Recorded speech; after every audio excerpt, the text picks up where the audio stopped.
Merci beaucoup, madame. Et nous passons effectivement directement aux questions. Madame Berger. Merci Monsieur le Président et merci Madame d'être devant nous ce matin et d'avoir pu rappeler ici quel était votre parcours. En effet, vous n'êtes pas là par hasard devant nous et je crois que votre parcours qui a été tout entier dédié au service de l'information qui est la meilleure des armes contre la prolifération de ce qu'on appelle maintenant les infox, c'est la volonté de manipuler l'information et avec elle les auditeurs, les téléspectateurs, les internautes et les lecteurs. C'est un combat que nous partageons et le président Studer rappelait en effet la loi que nous avons adoptée ici à l'Assemblée nationale. J'aurais aimé vous interroger sur la juste représentation des Français, sur la question du pluralisme.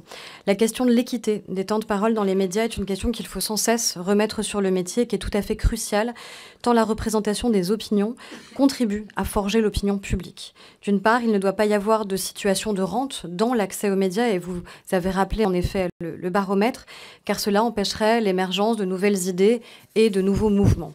D'autre part, cette représentation doit être juste.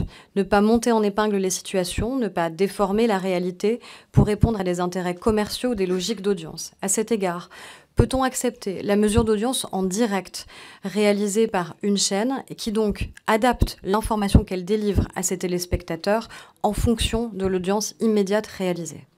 La couverture des différents samedis de mobilisation était-elle juste, alors que la marche pour le climat ou celle pour les droits des femmes réunissait au même moment autant, sinon plus de personnes ? Quel rôle le CSA devrait-il jouer selon vous dans ces moments et peut-il réagir à chaud sur ce type de situation ? En outre, la multiplication des émissions de plateaux et surtout l'évolution des compositions de ces plateaux pose la question de l'examen de l'équité de ces nouvelles prises de parole.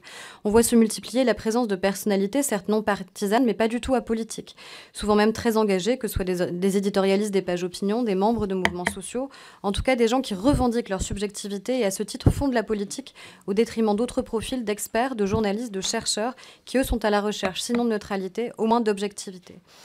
Comment voyez-vous l'évolution de la régulation de l'équité des prises de parole par le CSA ? Je vous remercie.